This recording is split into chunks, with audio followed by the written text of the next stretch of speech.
नवराष्ट्रमध्ये आपले स्वागत आहे। आज आपल्यासोबत राष्ट्रवादी काँग्रेसचे प्रदेश सचिव विनोदजी हरिणखेडे आलेले आहे। हे आपल्यासोबत केलेले कार्य आपल्याला सांगणार। नमस्कार। नमस्कार। मी मागील 32 वर्षापासून प्रफुल्ल पटेल साहेबांसोबत काम करतो आहे। ते पूर्वी काँग्रेसला होते, नंतर राष्ट्रवादी काँग्रेस आली 99 ला। तेव्हापासून आम्ही सतत त्यांच्याच नेतृत्वामध्ये काम करतो। 2010 ते 18 पर्यंत मी गोंदिया जिल्ह्याचा जिल्हा अध्यक्ष म्हणून काम केलेलं आहे। साहेबांच्या विचाराला अनुसरून व त्यांच्या कार्याला अनुसरून पुढचं जीवन जे काही असेल तेही त्यांच्या सोबतच आपण करणार आहोत। राजकारणात त्यांच्याशिवाय आम्हाला गॉडफादर म्हणा किंवा एक टीचर म्हणा, एक फादर म्हणा, अशी जी हस्ती लाभलेली आहे त्याचा विपरीत कोणाचाही विचार माझ्या मनात येत नाही। त्यांच्या काम करण्याचा आणि कार्यकर्त्यांना ज्या प्रकारे ते वागवून घेतात हे फारच कौशल्याची बाब त्यांच्याकडे आहे। एक शिक्षक म्हणून ते आम्हाला तयार करतात, हे समजून घ्यायला पाहिजे सगळ्यांनी। आणि आज जे चालू आहे सध्या प्रदेशच्या जे काही म्हणजे गाईडलाईन्स आहेत त्याप्रमाणे पक्षवाढीचे काम चालू आहे। प्रत्येक बूथवर कमिट्या निर्माण करणे, प्रत्येक पॅरेंट बॉडी आणि जे फ्रंटल सेल आहेत त्यांचे बॉडी तयार करणे, अध्यक्ष नियुक्त करणे, हे सगळे राजेंद्र जैन साहेब यांच्या माध्यमातून प्रफुल्ल पटेल साहेब करत आहेत। आणि एक गोष्ट प्रामुख्याने मी सांगू इच्छितो की जे काही 6 महिन्यापूर्वी महाराष्ट्रामध्ये जे बदल घडलेला आहे, राष्ट्रवादी काँग्रेस बीजेपी सत्तेत असलेल्या बीजेपी सोबत आलेली आहे। याबद्दल काही लोक बोलतात, त्यांना जे काही समजत असेल, परंतु राष्ट्रवादी काँग्रेस तोडून गेली किंवा अजितदादा यांचा गुट गेला, प्रफुल्ल पटेल साहेब तिकडे गेले, असा विचार करण्यापेक्षा चालू सत्तेमध्ये असताना सत्ता चालू आहे, शिंदे साहेबांची, फडणवीस साहेबांची म्हणजे बीजेपीची सत्ता चालू असताना राष्ट्रवादी काँग्रेसच्या लोकांना समान अधिकार देऊन, बरोबरीचे मंत्रीपद देऊन त्यांना काय सामावून घेतलं, अशी काय अडचण होती, याबद्दल का विचार करत नाही आपण? याबद्दल सुद्धा विचार करायला पाहिजे की राजकारणात प्रत्येक व्यक्तीला राज्य चालवून घेण्यासाठी काहीतरी विशेष बाब गरजेची असते आणि ती अजितदादा आणि त्यांच्या ग्रुपमध्ये प्रफुल्ल पटेल साहेबांमध्ये आहे। म्हणून त्याचा फायदा घ्यायलाच आपण त्यांच्या सोबतीत आहोत, कारण की त्याचा फक्त नेते मंडळीचा नाही तर जनतेच्या काही आज निर्णय झालेले आहेत, अजून पुढे निर्णय चांगले होणार आहेत आणि महाराष्ट्र गव्हर्नमेंटची जे काही ज्या योजना आहेत त्याचा लाभ लोकांना मिळणार आहे। सत्ता परिवर्तन होणे हे चालू असते। व्यक्ती विचार सोडून सुद्धा कधी कधी एखाद्या लाभाकरिता म्हणजे ते स्वतःच नसेल, परंतु जर कार्यकर्त्यांचा लाभ होत असेल, जनतेचा लाभ होत असेल तर असे निर्णय येतात व त्याला आपण समजून घ्यायला पाहिजे।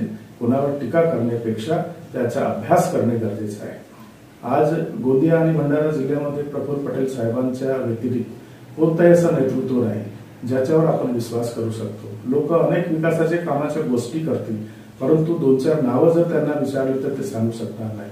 आज शेतीच्या विषयी प्रामुख्याने भात का कटोरा असा जाणला जाणारा जो गोंदिया जिल्हा आहे, याच्यामध्ये जर भात शेतीकरिता सिंचनाची साधनं जर कोणी उपलब्ध करून दिली असेल तर सुरुवातीला किंवा आम्ही जन्माला आलो त्या काळामध्ये 1965च्या पूर्वी आणि त्यानंतर सुद्धा आदरणीय बाबूजी मनोहरभाई पटेल यांनी काही सिंचनाचे साधन तयार करून दिले। कारीसडा असो, मनोहर सागर असो, अनेक दुसरे सागर बंधारे बांधून त्यांनी बाग प्रकल्प असो हे तयार केले।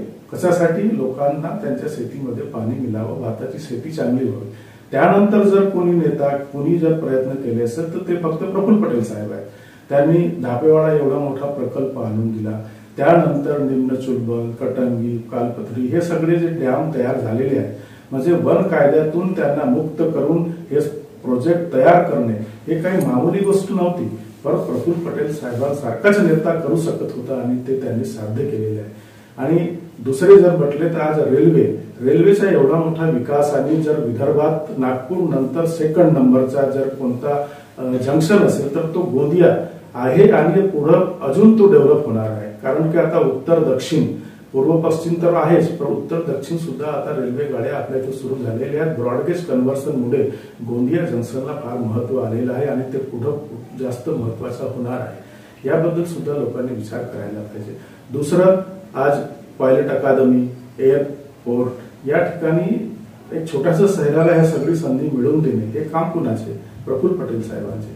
म्हणून आपण त्यांच्यावर टीका टिप्पणी करण्यापेक्षा प्रफुल्ल पटेल साहेब काय करू शकतात, जर ते सत्तेमध्ये आले, सत्तेच्या बाहेर असले तरी ते विकास कामासाठी आणि गोंदिया भंडारासाठीच नेहमी झटत असतात. या बाबतीला आपण विसरता कामा नये. काही लोक आहेत फक्त हे केलं नाही, ते केलं नाही, ऐसा आहे वैसा आहे हे नावं धरण्याचे काम करतात. परंतु प्रफुल्ल पटेल साहेब एखादा काम हाती घेतात, त्याला कंध्याचा कंधा लावून त्यांना मदत करण्याचं काम करायला पाहिजे ना. आपण करू शकत नाही, पण जो कोणी करतो त्याला मदत करायला पाहिजे. उलट त्यांचे केलेल्या कामात अडथळे निर्माण करणे, पाय खिचण्याचं काम करणे, हे सगळ्यामुळे काही कामं जर आपले खोळंबले असतील तर याला प्रफुल्ल पटेल साहेब आज नाही उद्या देर हो सकती है मगर दुरुस्त आएंगे अशा प्रकारची त्यांची कल्पना आहे. आणि जे काही अडथळे आहेत ते काही विकासाची कामं रोखले असतील ते सुद्धा पुढे पूर्ण होणार आहे, यात काहीच वाद नाही. आज जिल्ह्यामध्ये संघटनेमध्ये काम करत असताना राजेंद्र जैन साहेबांसारखा एक खंबीर माणूस, एक एवढा अलर्ट आणि एवढा गंभीरपणे विचार करणारा कोणत्याही बाबतीत प्रफुल्ल पटेल साहेबांच्या नेतृत्वात काम करून ते एवढे परिपक्व झालेले आहेत. त्यांचा विरोध करण्यापेक्षा त्यांच्या मनोभावना समजून घेणे व त्याप्रमाणे काम केलेस तर पक्षाला सुद्धा फायदा होईल आणि लोकांचा सुद्धा त्यामध्ये फायदा होईल, हे मी नक्की सांगू इच्छितो. धन्यवाद. मन मोकळेपणाने विनोदजीने केलेले कार्य आपल्याला सांगितले आहे. सतीश पारधी, नवराष्ट्र, गोंदिया.